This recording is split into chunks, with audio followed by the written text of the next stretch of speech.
सबसे अंदर साइटोप्लाज्म पाया जाता है। उसके बाहर आप एक लेयर देखेंगे, इसको हम पेरीविटलाइन स्पेस बोलते हैं, है ना, ये जो एक लेयर जैसा है स्पेस, ठीक है। तो पेरीविटलाइन स्पेस पाया जाता है, उसके ऊपर जोना पेलोसिडा पाया जाता है, उसके ऊपर जोना रेडिएटा होता है ना, एक लेयर होती है, ये ग्रेनुलर लेयर होती है ना, इसी को हम लोग जोना ग्रेनुलोसा भी बोलते हैं, और अंदर एक न्यूक्लियस पाई जाती है। ये हमारे एग का स्ट्रक्चर है।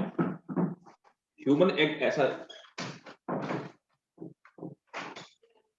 ह्यूमन एग का स्ट्रक्चर ऐसा होता है, ठीक है।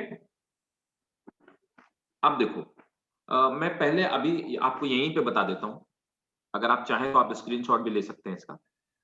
होता यूं है बेटा कि जो ह्यूमन स्पर्म होता है, तो ह्यूमन स्पर्म का स्ट्रक्चर ऐसा होता है। मैं खुद से ड्रॉ करके आपको बता देता हूं। इस तरह से इसका एक पार्ट होता है, इसमें न्यूक्लियस मौजूद होती है यहाँ पे, है ना, न्यूक्लियस और प्रोटोप्लाज्म। तो ये हो गया न्यूक्लियस, इसके अंदर इसका प्रोटोप्लाज्म पाया जाता है, ठीक है।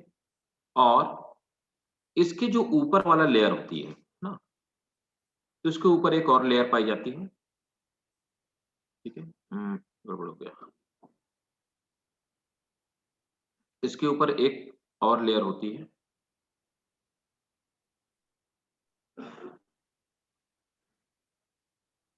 उस लेयर में ऊपर वाले पार्ट में कुछ एंजाइम्स इकट्ठा हुआ होते हैं, ठीक है ना।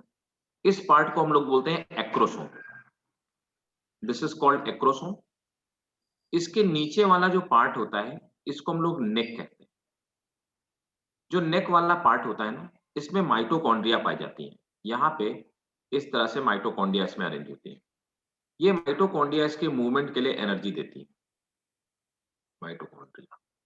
और पीछे ह्यूमन स्पर्म में टेल पाई जाती है।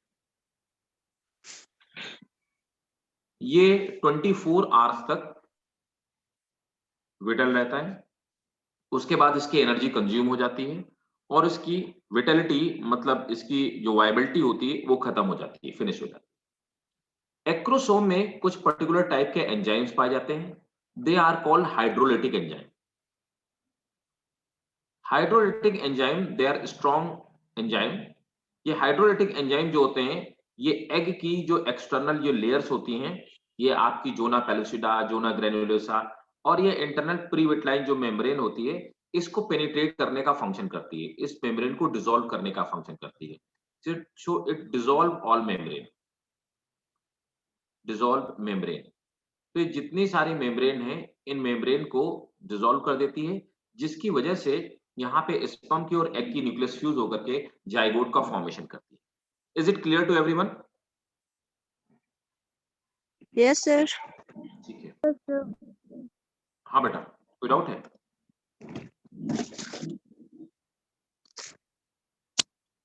ठीक है, अब देखो,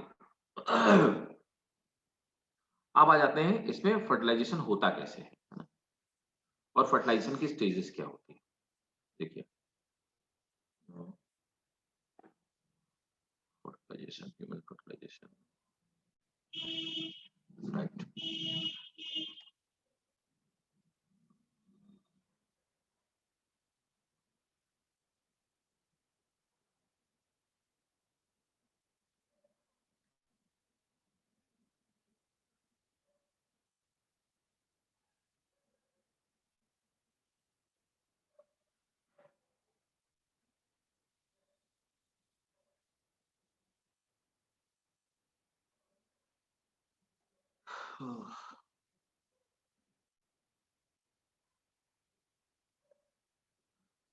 देखिए,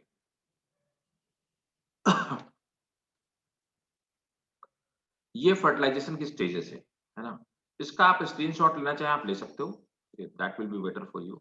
देखो यहाँ पर क्या है कि एक यहाँ पे मतलब 14th डे रिलीज हो जाता है, ठीक है। तो एक गेट रिलीज इन 14th डे, 14th डे के बाद हम डे 1 काउंट करते हैं, ठीक है।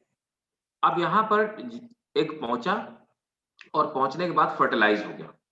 अब ये फर्टिलाइज एक जाइगोट में कन्वर्ट हो गया। फर्टिलाइजेशन के डे 1 एक यहाँ पे होता है और उसमें फर्स्ट क्लीवेज होता है, मतलब एक 2 पार्ट में डिवाइड हो जाता है। तो मतलब यहाँ पर डे 2 में एक 2 सेल स्टेज में होता है। उसके बाद अभी भी आप देखिए फेलोपियन ट्यूब में एक 3 to 4 सेल स्टेज में पहुंच गया, है ना। उसके बाद एक 8 सेल स्टेज में पहुंच गया, ठीक है। इस स्टेज को हम लोग मोरुला कहते हैं, मोरुला स्टेज। तो मोरुला स्टेज में पहुंच गया। उसके बाद ये 8 सेल कॉम्पैक्ट जो मोरुला है वो जाकर के यहाँ पर आपकी जो यूट्राइन वॉल है उसमें जाकर के, है ना, ह्यूमंस के यूट्राइन वॉल में ये स्टेबल हो जाता है, ठीक है। इसको हम लोग ब्लास्टोसिस्ट स्टेज बोलते हैं, राइट।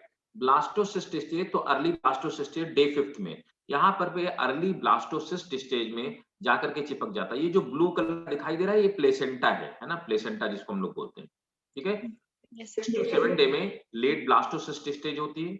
उसके बाद इम्प्लांटेशन, मतलब कि इंटरनल वॉल में जाकर के इसका चिपक जाना, ठीक है।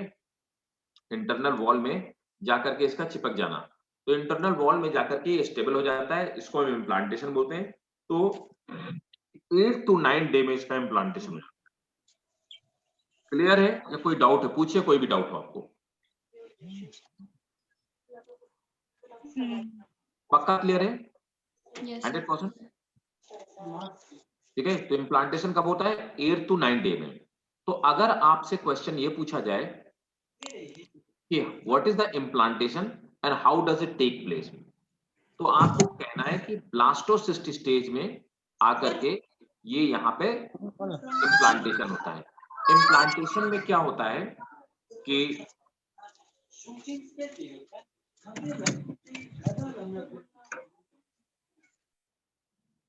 ठीक है, इम्प्लांटेशन में क्या होता है कि यहाँ पर जो एग होता है, एग अपनी वॉल से कुछ सेल्स बनाता है और वो सेल्स जाकर के यूट्रस की वॉल के साथ में कनेक्शन स्टेब्लिश करती है, ठीक है।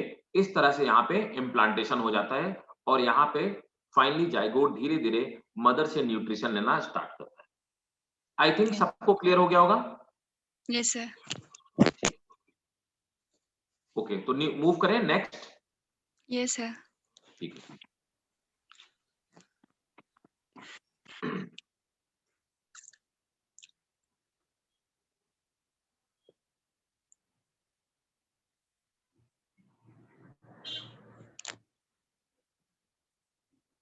देखो एक और चीज, क्लीवेज कैसे होता है, कैसे कैसे जो हमने अभी पढ़ा।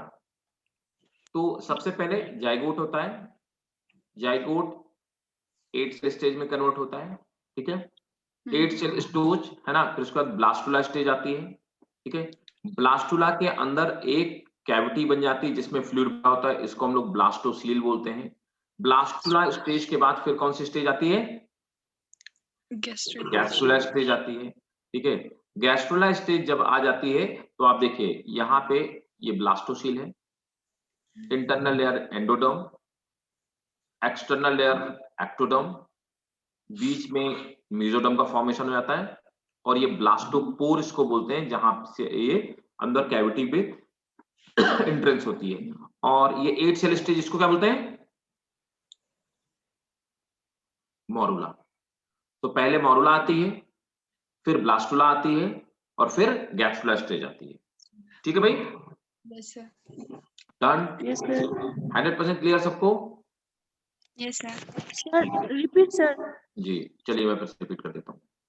मैंने आपसे बताया कि सबसे पहले जाइगोट डिवाइड करता है, 2 सेल स्टेज आई, 4 सेल स्टेज आई, फिर 8 सेल स्टेज। तो जब ये 8 सेल स्टेज में आ जाता है तो इसको हम लोग बोलते हैं मोरुला। मोरुला फर्दर बहुत सारी सेल्स करता है, उसको हम लोग बोलते हैं ब्लास्टुला स्टेज। ब्लास्टुला स्टेज में एक्सटर्नल एक लेयर बन जाती है और अंदर एक कैविटी बन जाती है जिसके अंदर फ्लूइड भरा होता है। इस कैविटी को, इस खाली जगह को, कैविटी को जिसमें फ्लूइड भरा है, इसको हम ब्लास्टोसील कहते हैं और इस स्टेज को ब्लास्टुला कहते हैं। फर्दर क्या होता है, ब्लास्टुला स्टेज में ही सेल्स अंदर की तरफ मूव करना शुरू कर देती हैं, अंदर की तरफ मूव करती हैं और मूव करके ये पेरिफेरी में पहुंच जाती है, जिससे कि ये ब्लास्टोसील कैविटी जो होती है वो इस तरह से हॉर्सशू शेप में बन जाती है। ये ब्लास्टोसील कैविटी हो गई आपकी, ऊपर आपकी एक्टोडर्म हो गई और अंदर आपकी एंडोडर्म हो गई, और बीच में ये फिर से सेल्स का फॉर्मेशन हो गया। और यहाँ पर जहां से कैविटी का एंट्रेंस पोर होता है, ये वाली कैविटी जो नई बन रही है इसका जो एंट्रेंस पोर होता है उसको हम ब्लास्टोपोर बोलते हैं, और इस स्टेज को गैस्ट्रुला कहते हैं। ठीक है, Yes. Gastrula Yes. Stage gastrula stage के बाद एक्टोडर्म, मेसोडर्म और एंडोडर्म, 3 लेयर्स का फॉर्मेशन होता है जिनसे फर्दर हमारे बॉडी के ऑर्गन्स बनते हैं। Yes, sir. Yes, sir. तो ये था हमारा ह्यूमन रिप्रोडक्शन। कोई डाउट हो बताइए, कहीं पे भी कोई डाउट हो, कुछ और समझना हो तो बताइए जल्दी से। कोई डाउट? No, sir. ठीक है, एक लास्ट डायग्राम आपको दिखाता हूं, है ना, जो आपके काम का होगा, जो आपको थोड़ी सी अंडरस्टैंडिंग और डेवलप करेगा। 2 डायग्राम इनफैक्ट मैं दिखाता हूँ, एक तो ऐसे जस्ट शॉर्ट में देखो, जो वॉर्म में होता है ना, तो वॉर्म में जब फीटस होता है तो ये इस तरह की ये जो डिस्क जैसा स्ट्रक्चर बनना है, इसको हम प्लेसेंटा कहते हैं। प्लेसेंटा जो डिस्क है, इससे आप देख पा रहे हैं यहाँ पे इस तरह की थ्रेड, रस्सी जैसी थ्रेड लाइक स्ट्रक्चर है, इसको हम लोग क्या बोलते हैं? Umbilical cord. इस एम्बिलिकल कॉर्ड के अंदर ये जो आपको ब्लू और रेड कलर की दिखाई दे रहे हैं, they are artery and veins. इन्हीं आर्टरी और वेन्स की हेल्प से, ठीक है, प्लेसेंटा की हेल्प से जो फीटस होता है ये अपने मदर के साथ जुड़ा हुआ होता है, अटैच्ड होता है, ठीक है, और यहाँ पे ये अंदर एक फ्लूइड भरा हुआ है, ठीक है, इसी फ्लूइड के अंदर, इसी को हम लोग क्या बोलते हैं, फ्लूइड को क्या बोलते हैं? एमनियोटिक फ्लूइड बोलते हैं। एमनियोटिक फ्लूइड, एमनियोटिक जो फ्लूइड होता है ना, इसी फ्लूइड से हम लोग पता लगा लेते हैं कि मेल है या फीमेल है, ठीक है, Yes, sir. राइट, ये मेल है या फीमेल है, कौन सा है, जो कि इंडिया में इसको हम एमिनोसेंटियासिस बोलते हैं, इंडिया में बैन है। ये एमनियोटिक फ्लूइड में ये फीटस तैरता रहता है, और यहीं से ये न्यूट्रिशन लेता है एम्बिलिकल कॉर्ड की हेल्प से, और इसी के हेल्प से एक्सक्रीशन करता है ना। Yes, sir. ठीक है, तो एक तो मैं ये आपको डायग्राम बताया, यहाँ पर क्या होता है कि ये जो पोर होता है, सर्विक्स का पोर होता है, वो बंद हो जाता है, इसको हम प्लग इन कहते हैं। ठीक है, तो प्रेगनेंसी अचीव हो जाने के बाद ये प्लग इन के थ्रू हेल्प बंद हो जाता है और यहाँ पे फ्लूइड इकट्ठा होना स्टार्ट हो जाता है। ठीक, अब देखो एक और प्लेसेंटा मैंने आपको बता ही दिया है ना, ठीक है, दैट्स इट। और राइट, अब देखिए नेक्स्ट है आपका एक और चैप्टर है रिप्रोडक्टिव हेल्थ, है ना।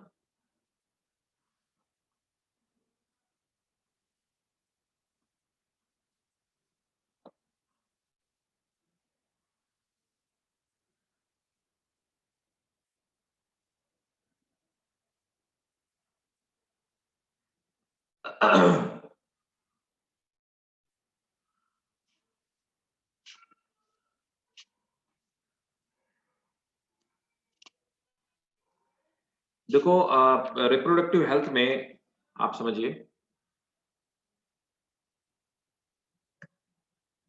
जो चीजें आपको याद रखनी है और जो इससे आपके बोर्ड में जो क्वेश्चन पूछा जा सकता है, ठीक है, 2 चीजें हैं, वैसेक्टोमी और ट्यूबेक्टोमी। क्लियर है कि नहीं क्लियर, बताओ। Yes, sir. सबको आती है वैसेक्टोमी, ट्यूबेक्टोमी? Yes, sir. ठीक है, this is really very important, ये सबसे ज्यादा पूछे जाने वाला क्वेश्चन है इसमें, ठीक है ना। वैसेक्टोमी, ट्यूबेक्टोमी, दूसरा एसटीडीज क्या होती है, what are the STDs? STD, STD पता है सबको? Yes, sir. ठीक है, तो एसटीडी है ना, वैसेक्टोमी, ट्यूबेक्टोमी, है ना, तो ये आप याद रखिएगा, ठीक है। ये आप जरूर से याद रखिएगा, स्टडीज और वैसेक्टोमी और ट्यूबेक्टोमी। एक मिनट, चलो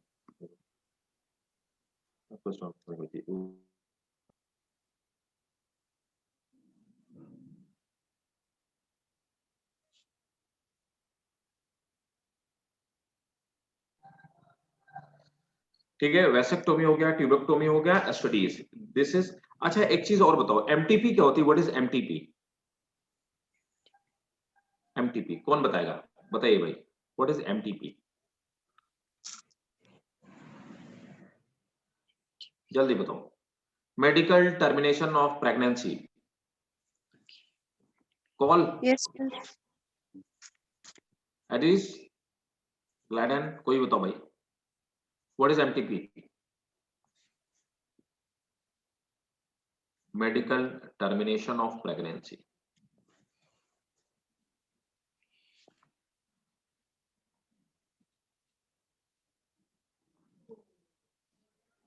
बोलो भाई। अच्छा देखो, सिंपल है, मेडिकल टर्मिनेशन ऑफ प्रेगनेंसी क्या होती है? इसी को हम लोग एबॉर्शन कहते हैं, ठीक है। एक्चुअली जब अनडिजायर्ड कोई भी फीटस का डेवलपमेंट हो जाता है, ठीक है, इसके लिए एमटीपी जो होता है, एमटीपी कोई भी आदमी नहीं करवा सकता आज की डेट में। इंडिया में एमटीपी आज की डेट में लीगल है ना, वो एक लीगल इश्यू है। विदाउट डॉक्टर के कंसेंट और विदाउट लीगल इश्यूज इसको कराया नहीं जा सकता। एमटीपी जब तक डॉक्टर को ये नहीं लगता है कि लीगल है, तब तक डॉक्टर नहीं करने वाला, है ना। Yes, sir. होता यूं है कि if there is unmarried female, then this is possible, this is allowed. If there is some complication, complication का ये मतलब है कि डॉक्टर ये कह देता है कि जो फीटस डेवलपमेंट हो, जो फीटस का डेवलपमेंट होगा वो डिफेक्टेड होगा, है ना, बॉडी में डिफेक्ट होगा, या वो ज्यादा सरवाइव नहीं कर पाएगा, या उसके सर्वाइवल, या फिर मदर को किसी भी तरह का, है ना, खतरा है, तो डॉक्टर अलाउ करता है और वो एमटीपी किया जा सकता है, ठीक है। एमटीपी जो इंपॉर्टेंट चीज है, ये सेफ कब कंसीडर की जाती है ना, तो it is considered safe till 12th week of pregnancy। इसके बाद अगर की जाती है तो वो मदर के लिए और फीटस के लिए, दोनों के लिए एक वो डेंजरस हो सकती है ना। क्लियर है? So this is called actually MTP, है ना।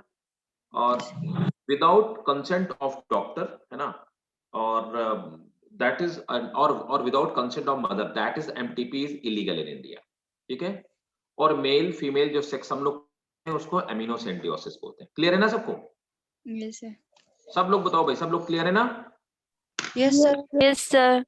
किसी को इस चैप्टर में कोई डाउट हो पूछिए, तुम फ्रैंकली पूछिए, कोई भी डाउट हो कहीं पे भी सर, जी बेटा बताओ।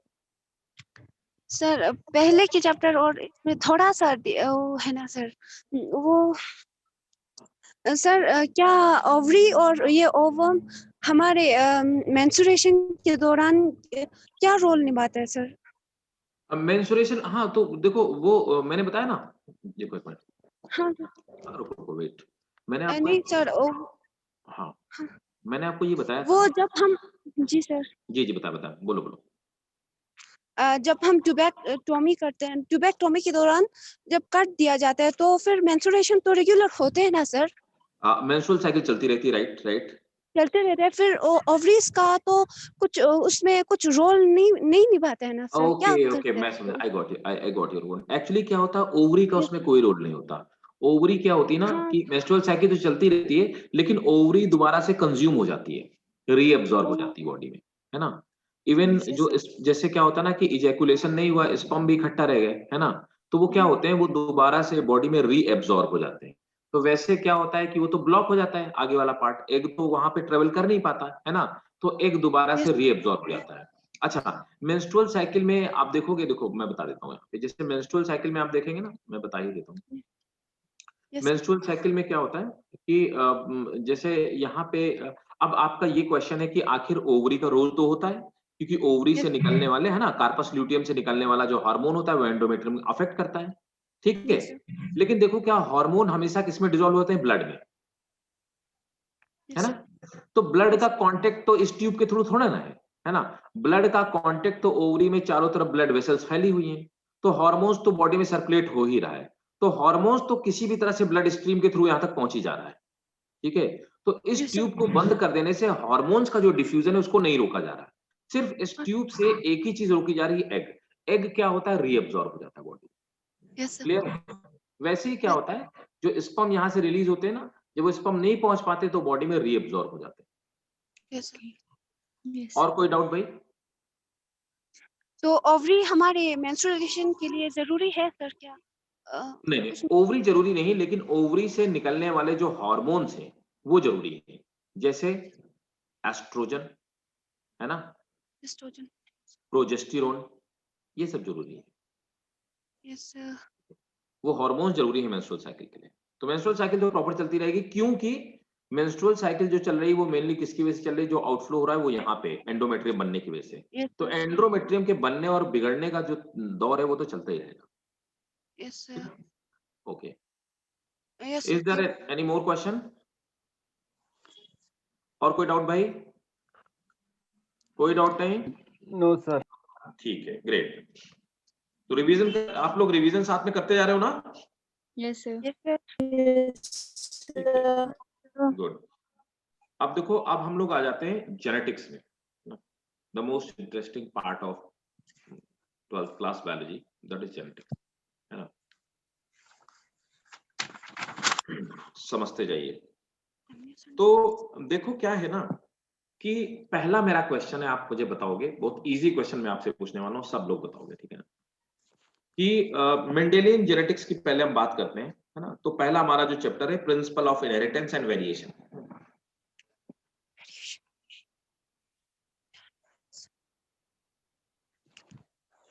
प्रिंसिपल ऑफ इनहेरिटेंस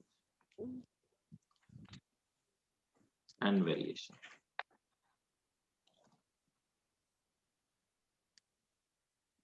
तो सबसे पहले मेरा जो आपसे क्वेश्चन है, मेंडल ने कितने लॉस दिए? Handle 3.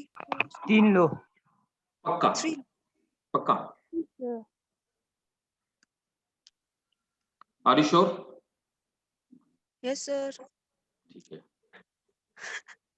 तो सबका मानना है कि मेंडल ने 3 लॉस दिए थे, 3 लॉस दिए थे।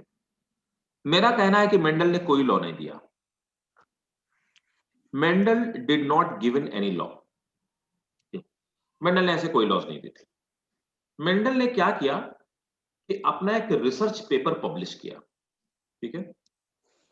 Yes, sir. तो मेंडल ने जब रिसर्च पेपर अपना पब्लिश किया, है ना, और मेंडल की जो रिसर्च पेपर था, उसको इंटरनेशनल बायोलॉजिकल जो सोसाइटी थी उसमें पब्लिश किया गया। बहुत सारे लोगों ने सुना और मेंडल को इग्नोर कर दिया। रीजन ये था कि आखिर मेंडल को, जब मेंडल जिंदा थे, वो मौजूद थे, उस समय मेंडल को रिस्पेक्ट या रिकॉग्निशन क्यों नहीं मिला? नो डाउट रिस्पेक्ट तो था he was a priest and he was a intelligent kind of person, तो रिस्पेक्ट था ही, लेकिन जितना रिस्पेक्ट उनके काम के लिए आज की डेट में उनको फादर ऑफ जेनेटिक्स बोलते हैं, उसमें क्यों नहीं? रीजन ये था कि वो दौर था, वो जमाना था जिस टाइम पे डार्विन डोमिनेट करता था। तो पूरी दुनिया में साइंस वर्ल्ड में डार्विन का सिक्का चलता था। तो डार्विन के जो थॉट्स थे, डार्विन की जो रिसर्चेस थी, वो पूरे वर्ल्ड में डोमिनेट करती थी। तो डार्विन के थॉट्स को डोमिनेट होने की वजह से मेंडल को कोई पहचान नहीं पाया, है ना। जब एक Yes, sir. कोई बड़ी चीज डोमिनेट कर रही होती ना, तो छोटे मोटे कितने सारे लोग आकर के निकल जाते हैं, आप उनको रिकॉग्नाइज नहीं कर पाते, है कि नहीं। Yes, sir. तो आप देखते हैं ना, जब कोई बड़ा आदमी स्पीच देता है ना, तो आप उसी की स्पीच सुनते हो, आप छोटे मोटे कितने सारे देके निकल गए, आप ध्यान भी नहीं देते हो कौन कौन आया था, है ना। Yes, the sir. Same thing happened with Gregor John Mendel. Second important thing थी, तो ग्रेगर जॉन मेंडल ने अपना रिसर्च पेपर पब्लिश किया, लेकिन उन्हें कोई पहचान नहीं पाया। दूसरी खास बात क्या थी कि मेंडल वाज ए मैथमेटिशियन, है ना। He was a maths scholar, वो बायोलॉजी का स्कॉलर नहीं था, ठीक है। दूसरा, मेंडल एक साइंटिस्ट था, वो उतना डोमिनेटिंग आदमी नहीं था, है ना। तो इन सब रीजन की वजह से लोग मेंडल को नहीं पहचान पाए। मेंडल की डेथ के बाद इन 1900 3 साइंटिस्ट आए, ह्यूगो डेवरीज, ठीक है, टेस्मार्क,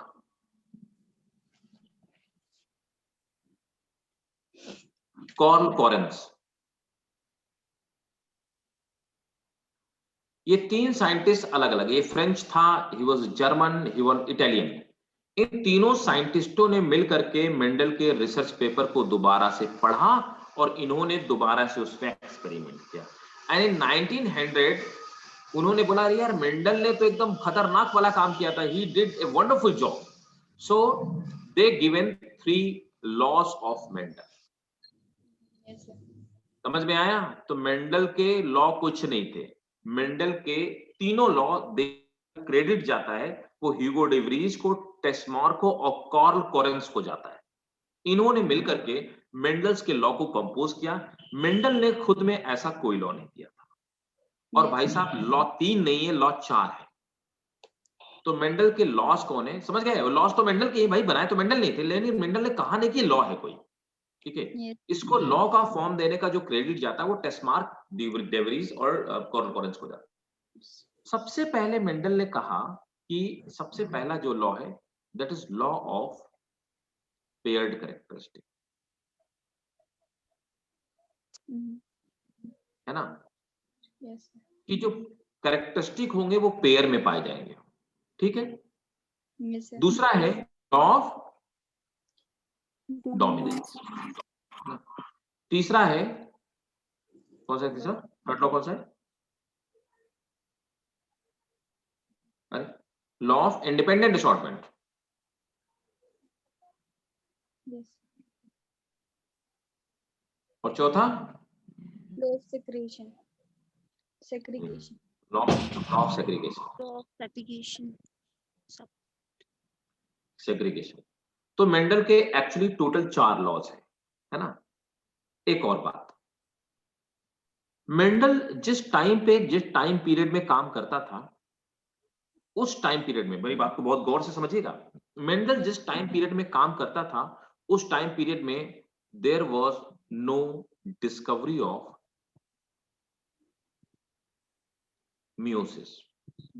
उस समय मियोसिस नहीं खोजी गई थी, लेकिन मेंडल ने इनडायरेक्टली बता दिया। तो मेंडल का जो लॉ ऑफ सेग्रीगेशन है वो यही कहता है कि मियोसिस होती है, गैमीट्स में मियोसिस होती है। मेंडल ने इनडायरेक्टली मियोसिस टर्म नहीं यूज किया, but he defined meiosis. Yes, sir. Mendel के टाइम पे जीन जैसा कोई वर्ड नहीं यूज था, तो मेंडल ने ही यूज टर्म जीन की जगह यूज किया, क्या यूज किया? Factor. Very good, he use term factor for gene. बाद में इलेक्ट्रॉन माइक्रोस्कोप की खोज हुई और क्रोमोसोम आया, वाल्डर ने क्रोमोसोम खोजा और फिर उसके बाद बताया गया कि भाई जीन्स पाए जाते हैं, है ना। तो जीन्स टर्म को कॉइन किया गया। क्लियर है यहां तक ये सब बातें? Yes, sir. Yes, sir. दूसरा, ये तो बात समझ की थी जो मैंने आपको बताया, ये आपके क्वेश्चन को लिखने में समझ पैदा करेगी, ठीक है। अब असली कहानी पे आते हैं जो आपसे पूछा जाएगा। तो सबसे पहला जो आपसे क्वेश्चन पूछा जा सकता है, सिंपल क्वेश्चन है, ठीक है। तो मेंडल ने कौन से 2 मार्क्स या 3 मार्क्स में आता है, 7 कॉन्ट्रास्टिंग कैरेक्टर कौन थे, ठीक है। तो मेंडल ने कहा कि फैक्टर्स, कुछ फिजिकल फैक्टर्स है क्या, factors are physical unit. Mendel actually उनको जीन्स कह रहा था। Factors are physical unit, they are found in gamete, तो मतलब जीन्स होते हैं और वो गैमीट्स में पाए जाते हैं। They travel from a generation to another generation, ठीक है, वो एक जनरेशन से दूसरी जनरेशन में जाते हैं and they brings down characteristic. Clear है? नोट कर लो। Mendel defined that factors are Factors are. some Mendel defined that factors are some physical unit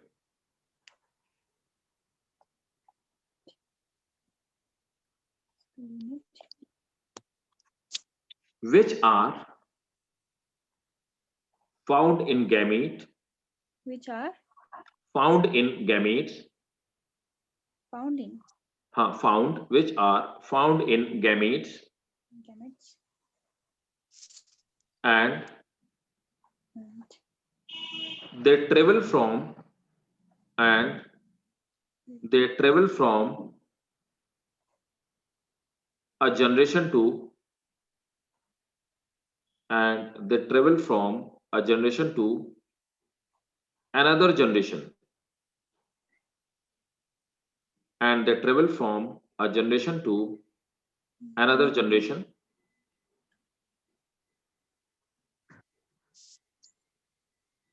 they travel from a generation to another generation another generation okay, and brings down brings down characteristic of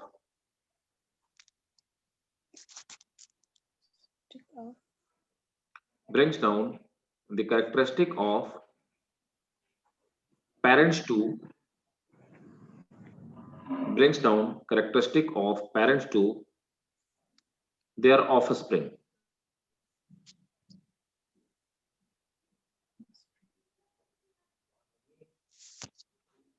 yes sir ठीक है, तो उन्होंने बोला कि factor ही होते हैं जो बच्चों से पेरेंट्स से माता पिता से बच्चों में आते हैं और उनकी कैरेक्टरिस्टिक को है ना लेकर के जाते हैं, ठीक है।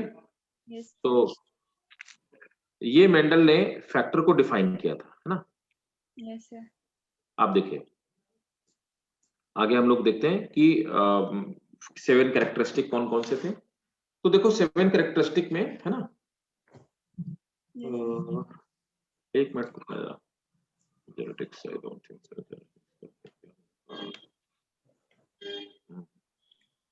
ठीक है, मैं बता देता हूँ कैरेक्टरिस्टिक कौन कौन से थे। मेरे पास 7 कैरेक्टरिस्टिक का कोई डायग्राम नहीं है, अदरवाइज मैं वो भी आपको दिखाई देता। नहीं, देयर माइट बी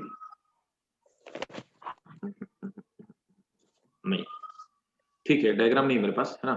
मैं आपको बता देता हूँ 7 कैरेक्टरिस्टिक कौन थे। तो उन्होंने सबसे पहले ये लिया कैरेक्टरिस्टिक, है ना।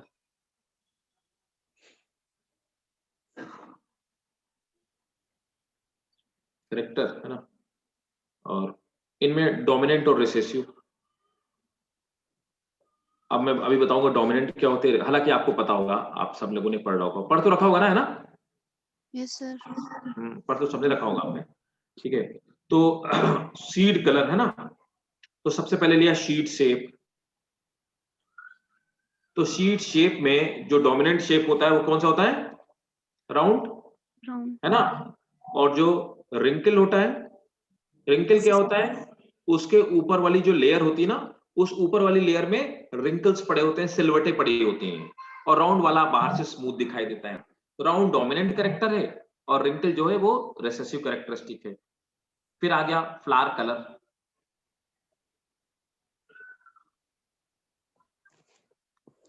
फ्लावर कलर में, है ना, देखो, हाँ, वॉयलेट कलर डोमिनेंट होता है और व्हाइट वाला हाँ, व्हाइट वाला रिसेसिव होता है ना। इसी तरह से आप देखो सीड कलर में, अब सीड कलर, एक बात ध्यान रखना, कई बार कंफ्यूजन हो जाता है, सीड कलर में येलो वाला डोमिनेंट येलो, है ना। जब आप डबल क्रॉस कराओगे ना, दो कैरेक्टरिस्टिक को लेकर के डाइहाइब्रिड क्रॉस कराओगे, तो आपको याद रखना पड़ेगा येलो वाला डोमिनेंट है और ग्रीन वाला रिसेसिव। इसी तरह से पॉड शेप, पॉड शेप जो आप मटर की फली देखते हो ना, तो मटर की फली में एक होता है फुल, दूसरा कंस्ट्रिक्टेड। तो फुल डोमिनेंट होता है और कंस्ट्रिक्टेड। मैं बता देता हूँ फुल और कंस्ट्रिक्टेड होता क्या है। आपने देखा होगा मटर की एक फली देखी होगी जिसमें वो इस तरह का होता है, yes इस तरह की फली होती है, ऊपर से Yes. मटर की, ये कंस्ट्रिक्टेड है ना। और फुल वाली नॉर्मली जो आप फली मटर की देखते हो, है ना, जो स्मूथ होती है इस तरह की, वो फुल वाली है। That is difference between full and constricted, ठीक है। आप देखो उल्टा, पॉड कलर में, पॉड कलर में उल्टा है, ग्रीन सीड कलर में डोमिनेंट कौन था? येलो वाला।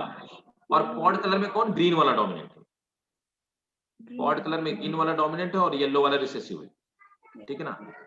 अब फ्लावर की पोजीशन, इनफैक्ट तो फ्लावर की पोजीशन की अगर बात की जाए तो अगर फ्लावर एक्सियल क्या होता है, तो ये हो गई लीफ, और लीफ की जो एक्सिस होती है, जहां से लीफ निकलती है, इस पार्ट को हम एक्सियल बोलते हैं। यहीं पे एक्सिलरी बड निकलती है, इन्हीं एक्सिलरी बड से ब्रांचेस या फ्लावर का फॉर्मेशन होता है। तो जो लीफ की एक्सिस में फ्लावर पैदा होते हैं उनको बोलते हैं एक्सिलरी। तो यहाँ पे एक्सियल या एक्सिलरी है ना, एक्सियल, तो एक्सियल डोमिनेंट है। और दूसरा क्या होता है, टर्मिनल, मतलब फ्लावर की जो टॉप वाला पार्ट होता है, जहां पर आपका एपिकल मेरिस्टेम पाया जाता है, अगर यहाँ पे कोई फ्लावर निकलता है तो उस फ्लावर को हम लोग बोलते हैं टर्मिनल।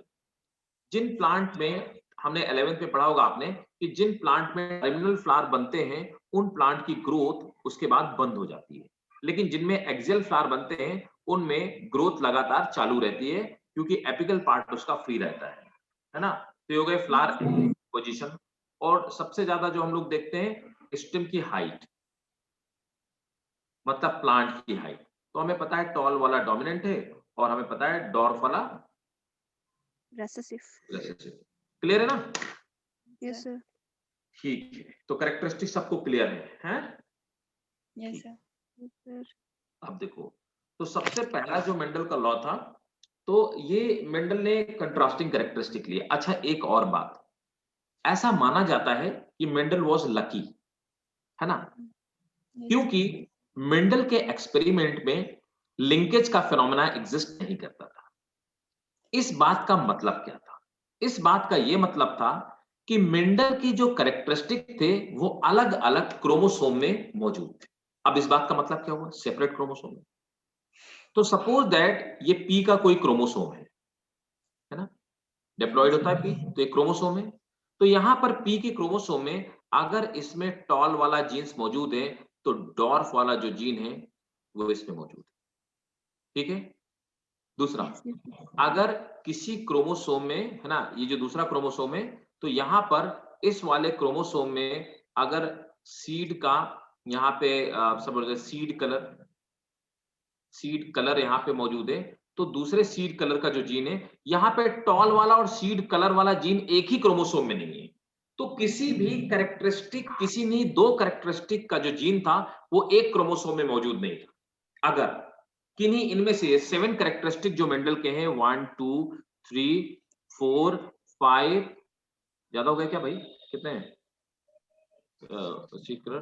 ज्यादा हो गए क्या? 1 2 3 4 5 6 6 7, ये 8 कहां से हो गए भाई? 7 कैरेक्टरिस्टिक थे। Stem height, flower position, pod colour,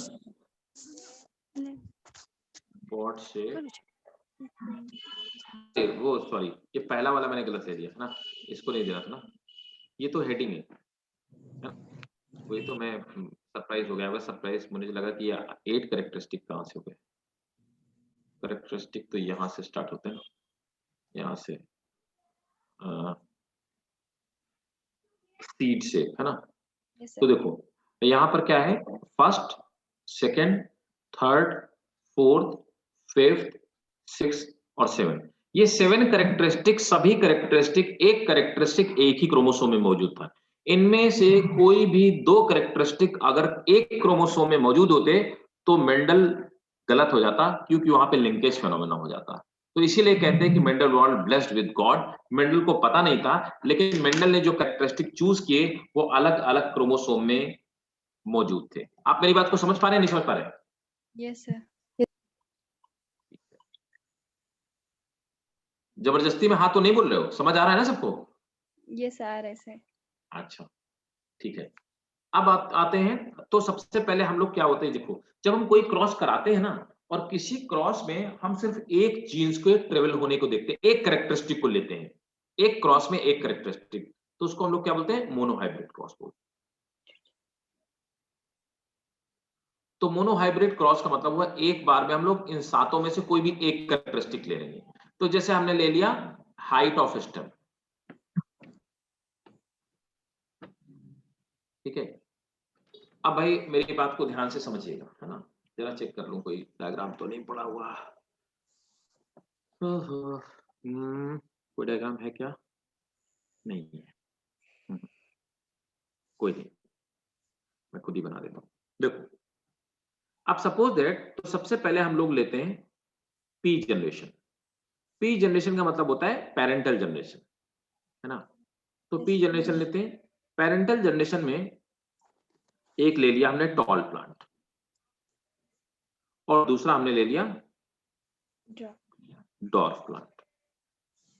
तो टॉल प्लांट में हमारा जीन्स क्या होंगे? कैपिटल टी, और डॉर्फ में स्मॉल टी, है ना। ठीक है। अच्छा, जीनोटाइप और फिनोटाइप पे डिफरेंस आप लोग समझते हो? बोलो भाई। Yes sir. ठीक है, यस सर। ठीक है, ठीक है, ओके। अब देखो, सबसे पहले क्या होता है कि पेरेंटल जनरेशन में गैमीट का फॉर्मेशन होता है। तो जब भी बेटा गैमीट का फॉर्मेशन होता है तो क्या होता है? मियोसिस होती है ना। तो मेंडल को ये पता नहीं था। मेंडल ने कहा कि during gamete formation the factor get segregate, मतलब इसका क्या हुआ? मियोसिस हुई, है ना। तो सबसे पहले फैक्टर अलग हो जाते हैं, तो हम इसको कहते हैं गैमीटोजेनेसिस। तो गैमीटोजेनेसिस में क्या होता है कि दोनों ही गैमीट सेपरेट हो जाते हैं, ठीक है। एक कैपिटल टी अलग हुआ और एक कैपिटल टी अलग, स्मॉल टी अलग हो गया और स्मॉल टी अलग हो गया। तो सबसे पहला क्या था? मेंडल ने कहा कि जो करेक्ट फैक्टर्स होते हैं they are found in pair. तो लॉ ऑफ पेयर्ड कैरेक्टरिस्टिक, यही तो हो गया ना, लॉ ऑफ पेयर्ड कैरेक्टरिस्टिक। तो हमें मोनोहाइब्रिड क्रॉस से ही पता लग जाता है कि लॉ ऑफ पेयर्ड कैरेक्टरिस्टिक होता है, ठीक है ना। अब देखो, उसने कहा कि फैक्टर्स गेट सेग्रीगेटेड, तो यहां पे मियोसिस हुई, और मियोसिस मेंडल को नहीं पता थी, उसने बोला फैक्टर गेट सेग्रीगेटेड। ये क्या है? लॉ ऑफ सेग्रीगेशन, है कि नहीं है? तो मोनोहाइब्रिड क्रॉस से पता लग जाता है कि लॉ ऑफ सेग्रीगेशन होता है, लेकिन इसको प्रूफ डाइहाइब्रिड करता है, ये मैं बता देता हूं अभी से। अब क्या हुआ, ये कैपिटल टी जो है ना, ये कैपिटल टी फ्री है, इसके साथ भी जा सकता है, इसके भी साथ जाए, ऐसा कोई कंपल्सन नहीं कि ये वाला कैपिटल टी इसी के साथ जाए। इसी को हम लोग बोलते हैं लॉ ऑफ इंडिपेंडेंट असॉर्टमेंट। कोई भी फैक्टर किसी भी दूसरे साथ जाने के लिए फ्री है, ठीक है।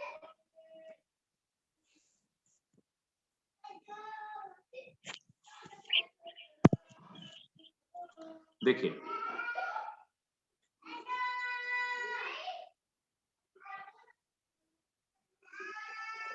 ये इसके साथ होता है, पहले इसके साथ,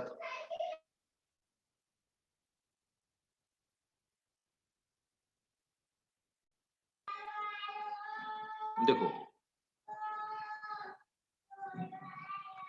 अब ये क्या होगा कि ये वाला इसके साथ क्रॉस करेगा, है ना, कैपिटल टी स्मॉल टी। फिर क्या हुआ? Capital T small T. फिर दूसरा हमने क्या किया कि इसका क्रॉस पहले इसके साथ कराया, फिर इसका क्रॉस इसके साथ में कराया, और हमने देखा कि दो और हमारे बने, capital T small T, capital T small T. अब हमने फिनोटाइप देखा, तो फिनोटाइप, अब देखो, इसको हम लोग F1 जनरेशन बोलते हैं, F1। तो F1 का क्या मतलब हुआ? Filial one generation.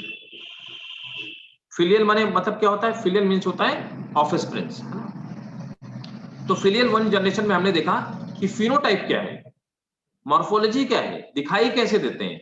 तो हमने देखा फिनोटाइप ऑल टॉल है। तो जब हम फिनोटिपिक रेशियो निकालते हैं, फिनोटाइप का रेशियो मैंने निकाला, तो हमने देखा फिनोटाइप का रेशियो क्या है। चाहे आप इसको बोलिए 1:1:1:1 बोल दो, और चाहे आप इसको बोलो 4:0, है कि नहीं। ऑल टॉल, सभी टॉल है, ठीक है। दूसरा हम देखते हैं कि जीनोटाइप रेशियो क्या है। जीनोटाइप रेशियो का मतलब हुआ, जीनोटाइप मतलब जीन्स इनके कैसे, ठीक है। तो सभी क्या है? दे आर, क्या है भाई बताओ, बोलो भाई। दोनों जीन्स अलग अलग है, क्या बोलेंगे इसको? हाँ,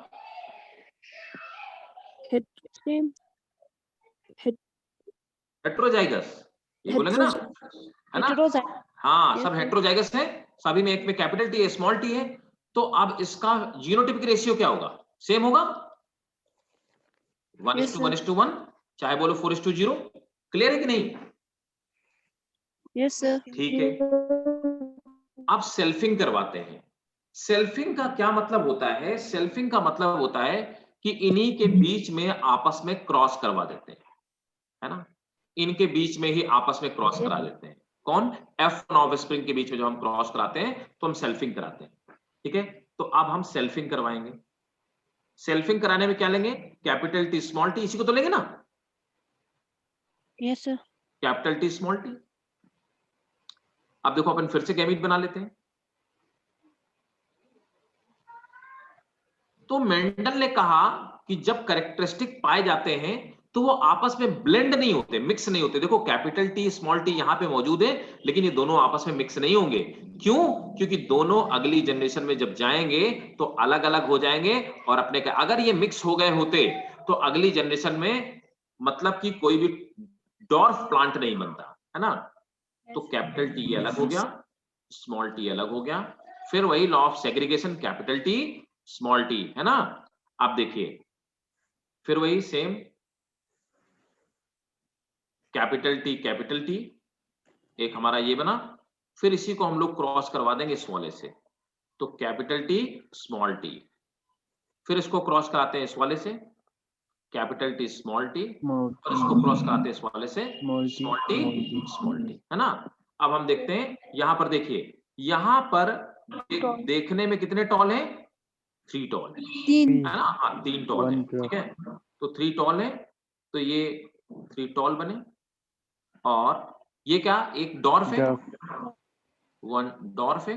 तो हम बोलेंगे अब फिनोटिपिक, ये दिखाई कैसे दे रहा है? फिनोटिपिक रेशियो क्या होगा हमारा? 3:1। वेरी गुड, फिनोटिपिक रेशियो हो जाएगा हमारा 3:1 का हो जाएगा, है ना? अब हम जीनोटिपिक रेशियो अगर लें, जीन्स कैसे हैं तो देखो, होमोजाइगस टॉल है कि नहीं? एक ही तरह की जीन्स है, कैपिटल टी मतलब होमोजाइगस हो गए, और कैसे दिखते हैं? टॉल, है ना? और ये कैसा है? होमोजाइगस होमोजाइगस रेसेसिव, रेसेसिव है ना? कैसे हैं? हेट्रोजाइगस टॉल है ना, है ना? तो रेशियो क्या हो गया?